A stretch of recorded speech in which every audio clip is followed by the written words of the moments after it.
ආයිබවන් කොහමද ඉතින් හැමෝම පිළිගන්නවා ඉතාම ආදරයෙන්. ඉතින් මේ වීඩියෝ එකක් කරන්න තමයි අදත් යන්නේ. ඉතින් මම දැන් උයන ගමන් තමයි මේ කරන්නේ. දැන් මේක ව්‍යංජනයක් වියන්න තමයි යන්නේ. ව්‍යංජනේ ඔයාලත් එක්ක වියන්න තමයි යන්නේ. මේ තියෙන්නේ මම ඊයේ රෑ පෙඟෙන්න දාගත්තු මුං යට ටික. මම අද මේකෙන් පොඩි ව්‍යංජනයක් හදන්න යන්නේ. ඉතින් දැන් මුං යට එක එක විදියට උයනවනේ. මුං මෙතන අර බෙදලා කුඩු කරලා පිටි අරන් මුං කෑලි කපනවා. මුං යට නිකන් තැම්බෙන්න තියලා හදලා කනවා. එතකොට මුං යට නිකන් තම්බලා ව්‍යංජනය හදන මං හදන්නේ අද වෙනස්ම විදිහකට. ඒක තමයි අද මේ මං ඔයාලත් එක්ක පෙන්නන්නේ. ඒකට තව කලමනා ටිකක් ඕන වෙනවා. මං ඒව දැන් පිළිවෙලට කියන්නම්. ඉතින් දැන් මම මේකට ඉස්සරම දා ගන්නවා මේ වගේ රතු ලුණු ලිටි දෙක තුනක්. ඊට පස්සේ සුදු ලුණු මේ වගේ බෙත් දෙක තුනක් ප්‍රමාණය හැටියට. ඊට පස්සේ හීමිස් කරලා දෙකක් ගත්තා මං. සැර කන්න බැයි නම් දාන්න එපා. ඊට පස්සේ ඉඟුරු කෑල්ලා. ඊට පස්සේ ගම්මිරිස් ටිකක්. ගොඩාක් සැරට කන්න අකමැති අය ගම්මිරිස් එච්චර දාන්න එපා. ඊට පස්සේ දා ගන්නවා කෑලි මිරිස් ටිකක්. කෑලි මිරිස් තොතේ හැන්දක් වගේ ප්‍රමාණයක් මම දැම්මා. කහ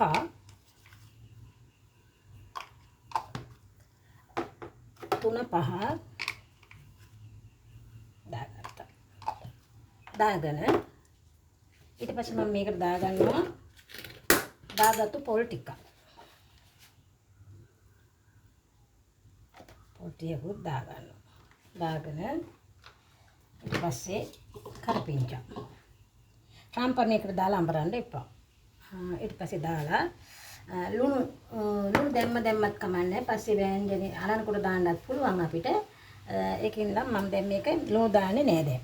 දැන් තියෙන්නේ මේක හොඳට ඔක්කොම එකට දාලා හොඳට මම මේක බෙන්ඩර් කරගන්නවා. එක්කම ගලේ අඹර ගන්න. ඉතින් ගලේ අඹරනකොට දැන් ලේසියිනේ බෙන්ඩර් කරගන්න එක. මම මේක බෙන්ඩර් කරගන්නවා. බෙන්ඩර් කරලා පෙන්නන්න. ඉතින් මෙන්න මේ විදිහට තමයි මම මේක කපා ගත්තේ මේ අඹර ගත්තේ. මේ විදිහට මේක මේ බංගෙඩියකට දාලා කොටන්නත් පුළුවන්. ඉතින් අපි මම මේ බෙන්ඩර් කරගත්තට පස්සේ ඒක ලේසි. මේ වගේ තියෙනවා මේ අමු මුං එංගේට දාලා ගත්තා. ඉතින් මේක දැන් ලුණු දැම්මේ නෑනේ. මම ලුණු ටිකක් දානවා. තමන්ගේ රස අනුව ලුණු දාගන්න. ලුණු වැඩි කරගන්න එපා. මේ වැඩි වුණොත් කන්න බැරි වෙනවා. ටුට්ටක් දාගන්න. ඉතින් මගේ ප්‍රමාණය නෙමෙයි. මගේ ගෙදර ප්‍රමාණයට තමයි මම මේ හදාගන්නේ.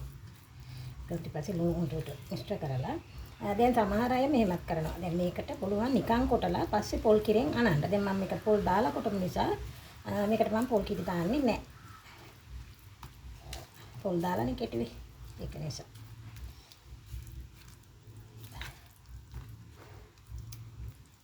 පොල් දාපම රස වැඩි වෙනවා ඒකයි. දැන් මේකට මීට වඩා උකෝනොත් අපිට මේක කරන්න හම්බෙන්නේ නැහැ. ඉතින් මේ වගේ ගන්න තමයි ගන්න ඕනේ. ඉතින් තාමකට පොල් කිරි දැම්මොත් උකු වෙනවනේ. දැන් මම පොල් දාලා කෙටුවේ ඒකයි. මෙන්න මෙහෙම. ඊට පස්සේ බලමුකෝ අපි මොකද ඊට පස්සේ කරන්නේ කියලා. මේ වගේ ස්ටීමර් කරන්න දැන් යන්නේ. මේ ස්ටීමර් කප් එකක් ගත්තා. මේකට කෙසෙල් කොලයක් මම යට තවලා දාගත්තා.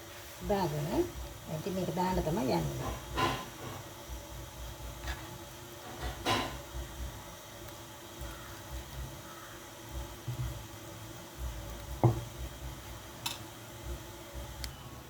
එන්න මේ වගේ මේ විදිහට දාලා දැන් මම මේක විනාඩි 10ක් 12ක් විතර ස්ටීමර් කරගන්නවා.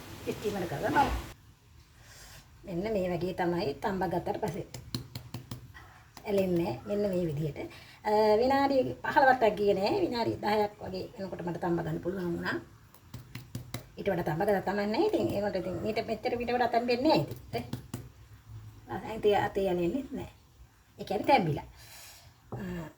ඊට පස්සේ බලමු කොහොමද කරන්නේ කියලා.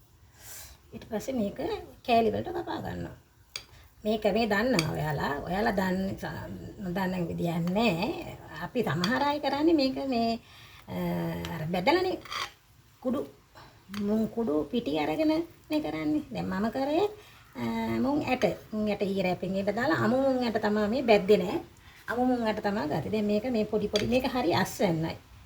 පොඩි පොඩි ඉතින් දාන වලට එහෙම මේවා හරියට හදන ඔය බබාලා හම්බෙන්නේ නෑට ගිහින් දෙනවා. එහෙම දෙනවා. ලෙඩුන්ට මොකද හොඳයිනේ මුන්නේ. දැන් මුං ඇට තම්බල කන්න කැම්පින කොටසකුත් ඉන්නවා. ඉතින් මේ වගේ උපක්‍රම දාලා ගෙවල් වල බබාලාට දෙන්න පුළුවන්.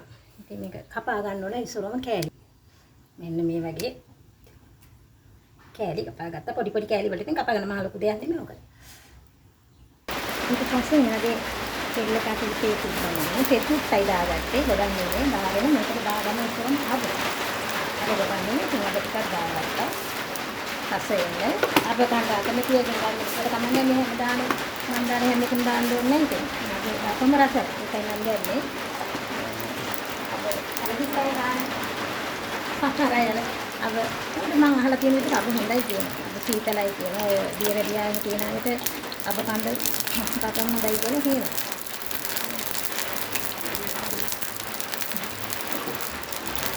ඒක තමයි ඉන්නේ. ඒවත් ඒවා තියෙන ඒක නම් තේරෙන්නේ ඉතින් පරිස්සමෙන් මම මේක ගන්නවා ඉතින් මේක විශේෂයෙන් මම තමයි තේරෙන්නේ මට විශේෂයි ඒකයි ඒකට විශේෂ ඇති කියලා මම හිතනවා අපිට පොඩි බැදෙනවා මේ එකට මම ගා ගන්නවා උළු වාල් ටික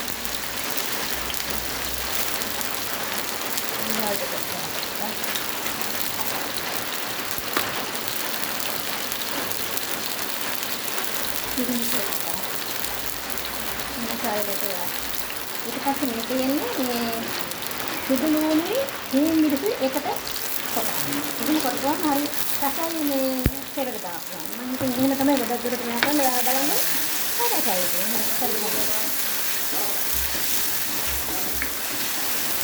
ඒකම අත්දැක බලන්න එක. මේ දා බලන්න ඇත්තටම රසයි.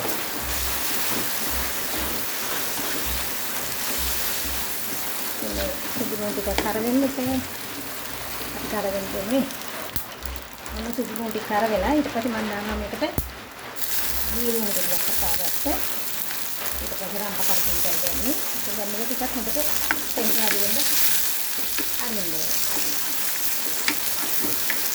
මේක තෙම්පරා දෙන සම්බම් පාටක් වෙනකම් මේකත් දෙන්න දැන් ලුණු තෙම්පරා දීලා ඊට පස්සේ මම මේක දාගන්නවා කැලමිස්.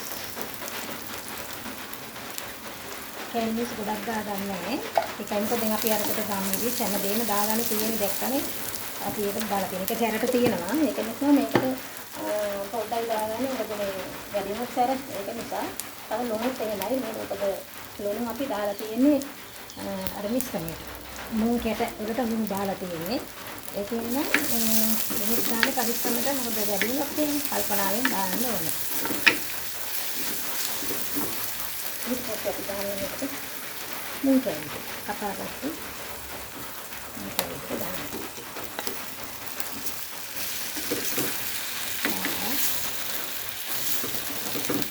ඒක කැඩෙන්නේ නැහැ කැඩෙන්නේ නැහැ. තෙල් වලට පොඩ්ඩක් අල්ලලා මෙහෙම සමහර වෙලාව මේක මේ විදිහට තියන්න පුළුවන්. දැන් මේ තේ දාලා විතරක් ගන්නත් පුළුවන්. සමහර අය එහෙම කරනවා. දැන් තවත් පුළුවන් මේක කිරි පැහෙන්න තියලා දාලා කිරට තියන්න. ඉතින් මම ඒක එකම හරියන්නේ මෙහෙම ගන්නත් පුළුවන් දැන් මේ විදිහට. මම මේකට මිරිකිරි ටිකක් දානවා. අර පොඩ්ඩ වගේ සුට්ටක් පිටින්. දැන් මේක සුට්ටක් අපි වහලා තියෙනවා. සුට්ටක් කර තෙල් අල්ලන්න. මම මේක දානවා සීනි අර දෙක තුනක්. ගොඩක් නෙමෙයි. ඒක මම දාන්න තිබ්බ ටෙම්පරාදුරටයි මට අමතක නම් ඉතින් මේක දැම්මා.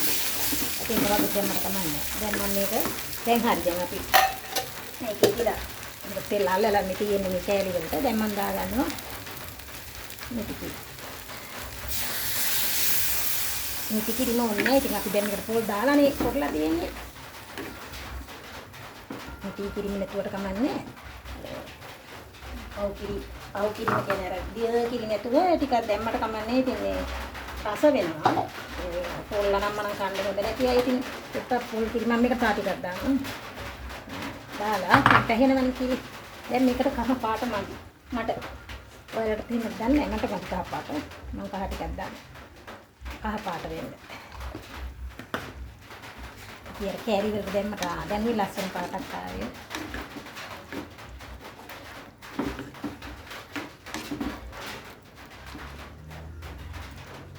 ඉතින් මේක හොඳට උතුරලා දෙන්න ඕනේ. හොඳට උතුරන්න ඕනේ.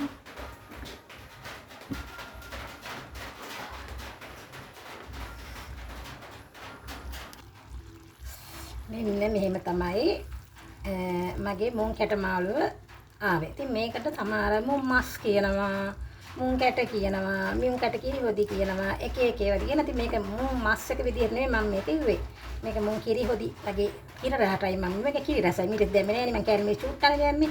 ඒකෙන් මේක ඉතින් මස් රසටත් උයන්න පුළුවන්. අර අපිට මේ ගොරක කෑල්ලක් දාලා නිකන් අර පේස්ටි වගේ හදලා එහෙම හදන්න පුළුවන්. අපි ආයි දවසක එහෙම හදලා මම කියන්නම්, පෙන්නන්නම්. මේක මුං කිරි හොද්ද වගේ මේක කිරි රහටයි තියෙන්නේ. ඉතින් මේක හරිම රසයි ඇත්තටම. ඕන එකක් එක කන්න පුළුවන්. කහ බත්තක් හදාගත්තත් නිකන් බත් එක්කත් ඕන එකක් කන්න පුළුවන්. හරිම ගුණදායක කෑමක්. මොකද රස විස නෑ මොකුත් නෑ මේ දේශීය ආහාර. අර මුං ඇට තම්බලා කන්න කැමති නැති අයට පොඩි විකල්පයක් මේක. ඉතින් ඒකයි මම මේක හැදුවේ. ඉතින් ඇත්තටම හැම දෙයකටම හොඳයි. ඉතින් අපිට නෑ එක් කෙනෙකුට හැම දෙයකටම ඉතින් මේ වගේ එකක් හදාගත්තාම රසයි. ඉතින් අද මම මේ දවල්ට තමයි ඒකයි මම පොඩි ප්‍රමාණයක් අතර තියෙන අපේ ගෙදර කට්ටියට ඇති වෙන්න හැදුවේ. මේක අද ඉතින් වැඩි වගේ ඒකයි මේ පොඩි ප්‍රමාණයක් හැදුවේ. ඉතින් මට හිතුණා ඒක ඔයාලත් එක්ක හදන්න ඕන කියලා. අලුත් දෙයක් නිසා මට මේක අලුත් දෙයක් නෙමෙයි වෙන්නේ. ඉතින් මට හිතුණා හදන්න. ඉතින් ඔයාලත් හදලා බලන්න. මුං කැට මාළුව මෙන්න මෙහෙම. තාම රස්නේ මම ඉතින් මේකෙම තිබ්බා. දැන් ඉතින් අපි කන හින්දා වළඳෙම තියන්නේ ඇරිය මන් දීසියකටවත් ඇරියේ නෑ. ඉතින් ඔය ලස්සනට තියෙනවා. ඉතින් බලන්න හදලා බලන්න ඔයාලා. ඉතින් අද වීඩියෝ එක හොඳයි නම් මට ලයික් කරන්න, කමෙන්ට් කරන්න, සබ්ස්ක්‍රයිබ් කරන්න, මට උදව් කරන්න කියලා මං ඉල්ලා සිටිනවා. ඉතින් ඔන්නෝම තමයි මම රස්නේ හින්දා මේ යටට විසි කැල්ලක් තියලා වලට පෙන්නන්නේ. එහෙනම් ඉතින් වීඩියෝ බලනකොට ගොඩක් ස්තුතියි ඔයාලා හැමෝටම. ආයෙත් මේ වගේ වෑංජනයකින් හෝ රස කැවිල්ලකින් හෝ ඔයාලා හැම වෙනකන් ඉතින් මම සමගගෙන යන්න. ඔයාලා හැමෝටම තෙරුවන් සරණයි.